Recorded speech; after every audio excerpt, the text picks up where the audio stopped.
I request you, sir, so can you please introduce the IPM program? Absolutely, my pleasure. Thank Good morning, everyone, and good morning to meet you, Dr. Ravish. It's a pleasure. I'm surprised we have not connected professionally until now. That's surprising to me, but hopefully this is just a beginning. So I'm also glad that Professor Ravish had an opportunity to make his presentation because that saves a lot of work on my part. First, I don't have a PPT. Second, a lot of the things that I would have put in a PPT was already presented by him. So there's a lot of commonality in the course structure and the goals that we have, in the sense that, IPM, in addition to being an attractive opportunity for IIMs to build the foundation of business education, we are also trying to align ourselves with the NEP mandate that might come into play very soon. So the IPM has multiple motivations. So if you're aware of a current conversation that is going on, is about lack of conscience in management behaviors. So, I mean, recently McKinsey was fined by the US government for advising in an appropriate manner to an organization. So it is very relevant and current that we really think about how can we create not just professionally acute managers, but also managers that are socially more responsible. So IPM gives us an opportunity to catch them young, as they call it, and try to build those values right from the very beginning, so that by the time they come to the PGP or the MBA program, they have a solid foundation of values that we would like our future managers to have. The MBA, of course, tries to do it, but given the nature of the MBA, the 2 years intensive, sometimes the focus is more on performance than anything else. So the IPM gives us an opportunity to build the quality of input that comes to the PGP as far as possible, so to a great extent. So that is the primary motivation for imagining an IPM in the IIM at Ranchi. So all of that is probably common as far as our motivations and goals are concerned. We also have structured our program to be such that the initial 3 to 4 terms, our students are going to be exposed to a very wide breadth of body of knowledge, like sociology, psychology, history, etc., which we believe are very important to build the business education on. Because for people not to be sensitive about the context in which they perform, prepares them for challenges and maybe failures at a later stage. So the more sound the foundation is, more contextual the education is, the more prepared people are to what they will do in the later stages of their professional life. So we are actually looking at a little difference as far as the pedagogy is concerned. In an MBA program, it is intensive, case-based, 8 or 9 courses, depending on how many electives people choose. So it is very demanding. We have intentionally tried to make it less intensive because we want our people to explore possibilities. And if you have too many courses in a term, then we are indirectly preventing them from exploring those possibilities. So the number of courses are limited, particularly in the first 3 terms. And we have a term-based structure and not a semester-based structure like both there. So our IPM actually has 9 terms.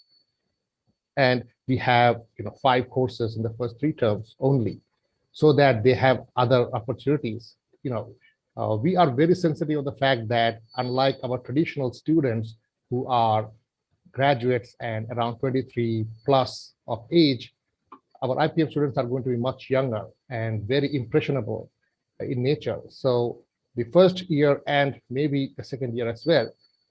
Academic intent is there, but we have also created opportunities for them to learn and test themselves in other ways as well. So one of the unique thing about the program is we have a life skill courses, a set of life skill courses that we believe are important for one to be prepared for before they can take on managerial jobs.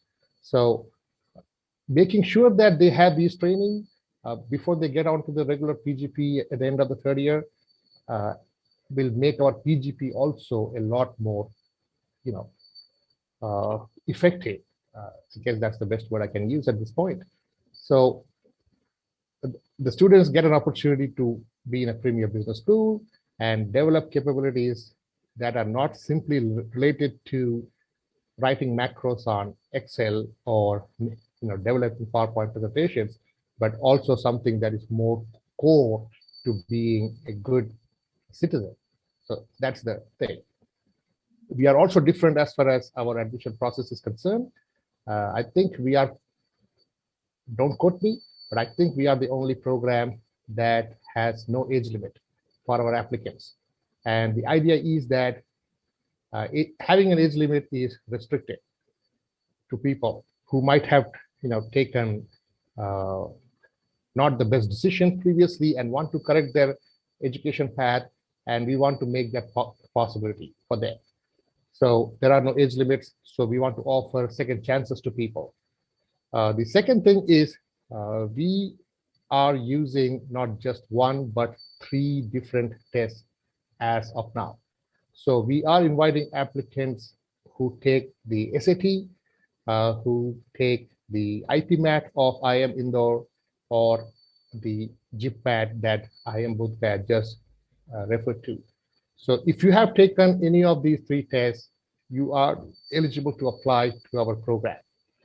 We initially went with SAT, and that was a very conscious choice because we felt that SAT is probably the best way to evaluate people in terms of the standard of testing, in terms of multiple opportunities of testing that they offer throughout the year. So if on the exam day you are sick, it should not necessarily affect your entire academic plan for a year. So SAT is very forgiving in that nature. So we were very clear about why we went with SAT, but this year was probably not the best year to choose SAT because of the pandemic restrictions leading to capabilities for centers, and the fact that the CBSE examination dates clash with one of the main dates for SAT. So a lot of students had problems. So we went ahead and opened the gates for the other tests as well. So we are going to accept scores from all the 3 tests, at least for this year. The admission process is very similar to the PGP admission process. There is an admission test, any of the 3 that you may choose. Based on your scores, you will be shortlisted for a written ability test and a personal interview, which is very important. We want to make sure that the candidate is kind of motivated and ready, not just in terms of academic preparation, but also in terms of how motivated they are to come to our program. So that's very key. And then there's a component of academic performance based on the 10th and the 12th standard. So if you have a 60%, you are good to go. If you're a general candidate, there is a relief for candidates from reserved categories and other people with disabilities, etc.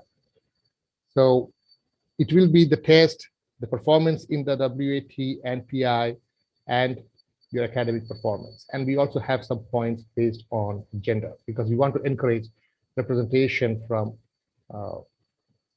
female applicants. So it is going to be not just one thing, but a sum of performance across each of these things. Now, having said that, it is important for us to also inform that if the pandemic situation continues and we are not able to conduct travel to do the assessments, which we actually plan to do right now. We are planning to do our assessments in 6 cities, including Ranchi. So 4 metropolitan cities. So if we do physically do it, we will have a VAT and PI. But if you are unable to do it for pandemic reasons, we will choose to do just the PI done online. So I guess that is it. And if I have missed something, I will hopefully get someone to ask a question and maybe address their concerns. Thank you, sir. Thank you.